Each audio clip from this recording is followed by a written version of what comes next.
Ассаламу алейкум, эже кандайсыз? Алейкум ассалам, жакшы. Жакшысызбы? Кудайга шүгүр. Так, сиз балаңызды алып келип жүрдүңүз. Ооба.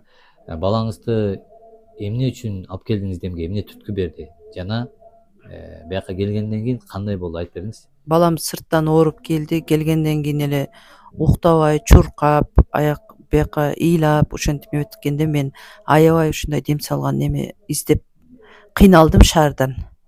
Аяка апардым, бияка апардым, медреселерге апардым, бирок Жыргал Каарыга да апардым. Бир дем салгандан кийин врачтык менден эчтеке жок деди. Болбой эле балам ооруй берди. Медицина жактан да жардам берип өзүм карадым, болбоду. Анан ошо угуп калып ушул жака келдик, шипасын берди. Кудайга шүгүр. Азыр балам намазга жыгылды. Намазын окуп атат. Мына Куранга түшөйүн деп ниет кылып атат. Жакшы. Мен тузга ушундай там бердим. Ошо тузга жаткандан кийин чыйрыгы берчи чыйрыкпай калды, көңүлү ачылып калды, тамакты жакшы ичип калды.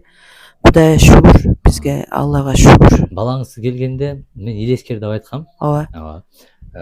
Ичинде жин жок, эч кандай дуа жок, просто сырттан илескер болгонбуз, кичине кыйналып калган. Дем салып, альхамдулилля азыр акырындык менен жакшы. Жакшы, шүгүр. Альхамдулилля, эми мына намаз окуп калыптыр. Куранга да түшөм деп атат, Куран үйрөнөм деп атат, Куранды үйрөтөбүз. Акырындык менен жакшы болуп кетет. Аллах шифа берсин. Оорубаңыздар, бекем болуңуздар. Рахмат, Алла ыраазы болсун.